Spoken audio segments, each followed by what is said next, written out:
Hello, fellow Java developers. Welcome back to our starter course on Apache Camel. In this video, we will look at working with Apache Camel in Quarkus.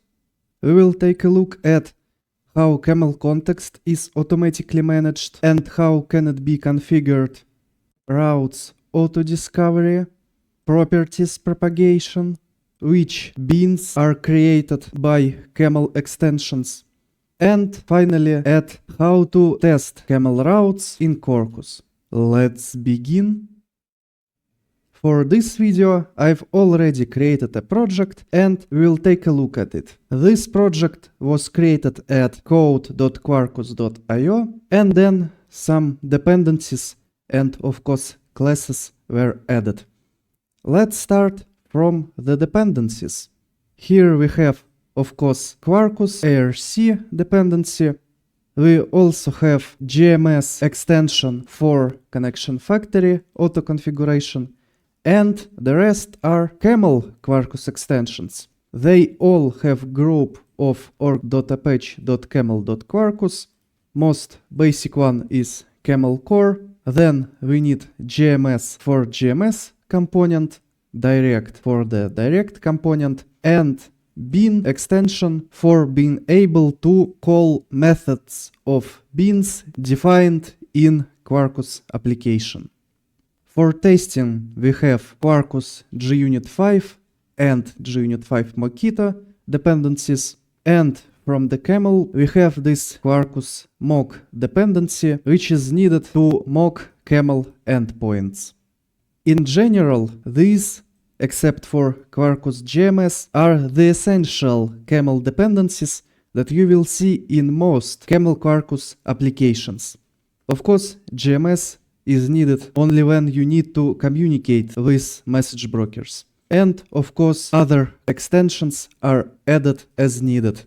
If we need Kafka, we will add Camel Quarkus Kafka and so on.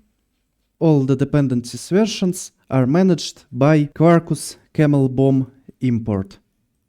Now onto the CamelContext management. As you can see, nowhere in this application CamelContext is managed. This is because these Camel extensions manage CamelContext automatically. They start it, run it, stop it if needed, and we don't need to do any of this ourselves.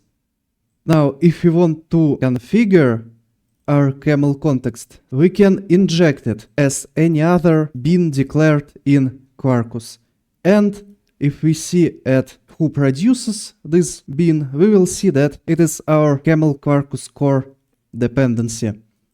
So in Quarkus, CamelContext is managed automatically, and if we want to configure it or do anything else with it, we just inject it as any other Quarkus bean.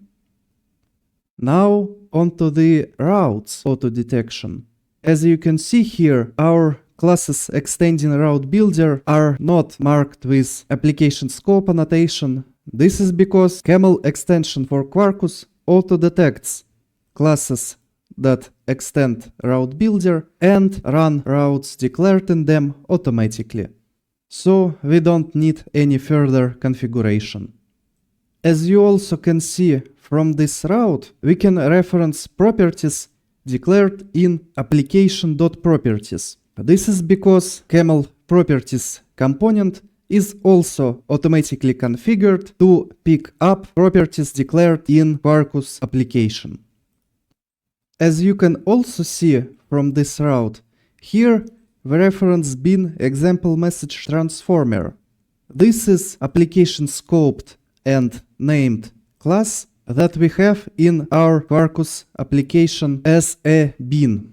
Also note that its transform method, which is by the way the only method in this class, this is why Camel is able to make use of bean method binding, and here we don't have to specify method name. So this method uses two other Quarkus beans which are injected, and here they are, declared as application scoped. So this way we can set up complex logic with many injections and dependencies. So from our routes, we can reference Quarkus beans, as CamelContext can resolve any Quarkus bean declared in our application. Now a bit more about GMS component and in general components that use some kind of connection factory like JDBC, SQL, GPA components. So as you can see, we don't configure our connection factory in our application. This is because of two things. First of all, we have this Quarkus Artemis GMS dependency that automatically configures GMS connection factory for us using these configuration properties. So this dependency creates a GMS connection factory as Quarkus bean for us, but how our GMS component knows that it should use it? Let's look at GMS component documentation. Here at the bottom of documentation page, and this is the same with any Camel component, at the bottom of its documentation page, you can see Spring Boot auto-configuration properties. As a rule, Quarkus extensions have the same configuration properties that can be specified in application.properties or any other Quarkus properties source to change the behavior of this particular Camel component. What we want to look at is this Camel component GMS allow auto-wired connection factory property. As you can see here, if this property is enabled, GMS component will be provided with connection factory if there is only one GMS connection factory bean, which in our case is true. And this option is enabled by default, so what is happening in our application is that we have this dependency auto-configuring our single GMS connection factory with these properties, declaring it as Quarkus bean. And because in Quarkus applications, CamelContext looks up bean in Quarkus application scope, it finds this connection factory, and as it is the only one connection factory available, we don't need to specify its bean name. If we've had multiple connection factories declared in our application, we would have to specify connection factory with an endpoint parameter like that. Now, in case we have multiple GMS instances we want to connect to, for example, we can have two different Artemis instances and we might want to send messages from one Artemis to another. Or we can have two different message brokers, for example, RabbitMQ and WebSphereMQ. So in this case, this auto-configuration of connection factory is not suited for us, and what is usually done is a new configuration class is created. Let's call it GMS component producer. This configuration class made application scoped, and here we want to put named annotation. Let's call our component Artemis. Here we declare our Quarkus bean, and its producer accepts connection factory as an argument. So, of course, for different GMS components, we can inject different connection factories here, and what we will do now is we just create new GMS component, set connection factory, and return result. And in the same configuration class, we can have something like RabbitMQ component declared as a Quarkus bean. And with this configuration, of course, we would need to have a different connection factory here, or we might inject two different connection factories here, or we even might configure them ourselves. But in the end, this is how we can configure Camel components and then reference them in our routes like that. We need to use names that we've declared in this named annotation for our components.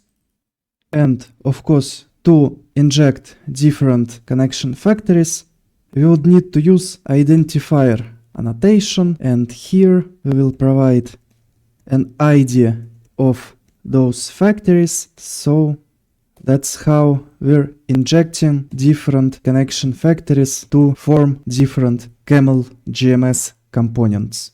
So this is how Camel components can be created or configured, and how we can use it to have, for example, connection to two different message brokers. Now let me delete this because we don't need it in our examples. And let's move on. Now let's see what Beans Camel Quarkus extension provides. As you can see here, it has this camel producers singleton, which defines most of the beans we can inject in our Quarkus application. We've already took a look at CamelContext, so now what we want to look at are producer template and consumer template. These are classes that we can use to produce messages to Camel endpoints. For example, we can have our service, have our producer template injected, and then from any service method we can send any body or exchange to the endpoint specified. This can be used, for example, to call camel routes from within regular Java code. As you can see, if we call this doStuff method on our example service, it will send to this direct endpoint, and here we have our direct consumer, so this route will be called from this service method. So if you want to produce to or consume from Camel endpoint and want to do it from a regular Java code that is not a camel route, then you can inject this producer or consumer templates and use them for this purpose. Now on to unit testing camel routes in Quarkus. As you can see, our test class annotated with a regular Quarkus test annotation. Here we're using inject to have our CamelContext and use advice with methods, which are used in the same way as in a regular camel route unit test. You can look how they are set up in details in our camel testing video. Here we're using inject mock to mock our bean. So what will happen when our route runs? Instead of calling this bean, it will call our mock, and in the unit test itself we can then use Makita verify method. And what Camel brings to this unit test are this endpoint inject and produce annotations. So endpoint inject annotation can be used to make Camel produce an endpoint with the URI specified. It is usually used, as you can see here, to automatically have your mock endpoints in a test. Here we'll then use this mock endpoint to replace our routes to endpoint. So instead of getting this mock endpoint from the context, as we did in regular camel test, here in Camel Quarkus we can use endpoint inject. It is much more convenient. And similar thing happens with this produce annotation. Instead of injecting producer template and specifying endpoint each time we're sending via this template, as we did, for example, in our service. See, here we're specifying the endpoint URI. But in our test, we know that we will always be sending to this direct test endpoint, which, by the way, we also specify in our replace from with, so that we can send messages to our route without a GMS.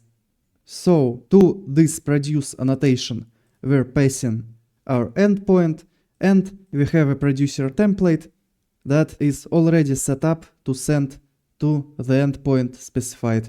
It is also very convenient when we have many template send calls, because we don't have to specify the endpoint every time.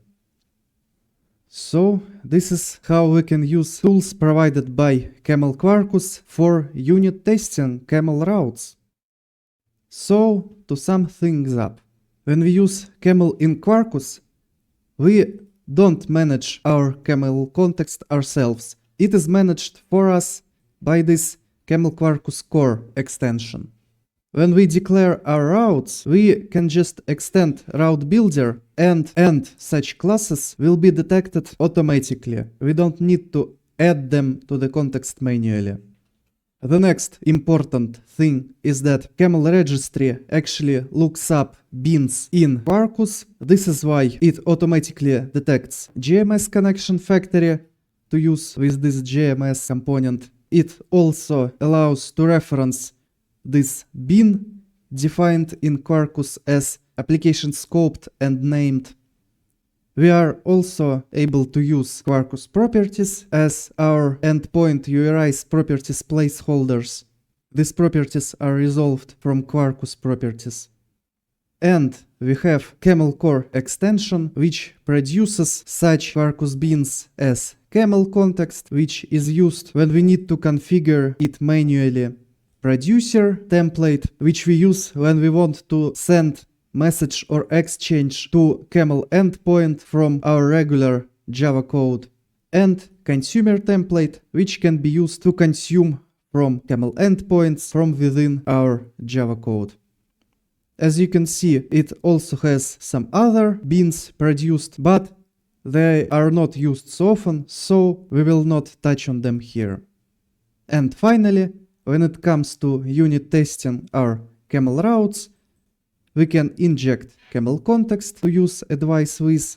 We can mock beans referenced by our routes the same way as we mock regular Quarkus beans.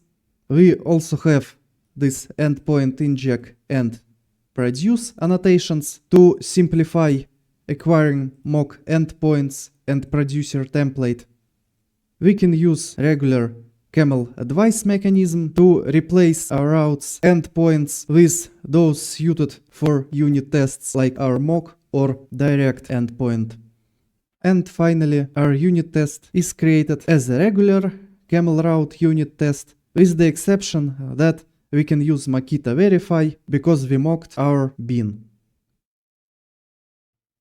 And with that, here is the end of our video on working with Apache Camel in Quarkus.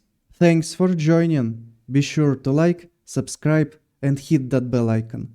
And if you have any comments or questions, leave them down below.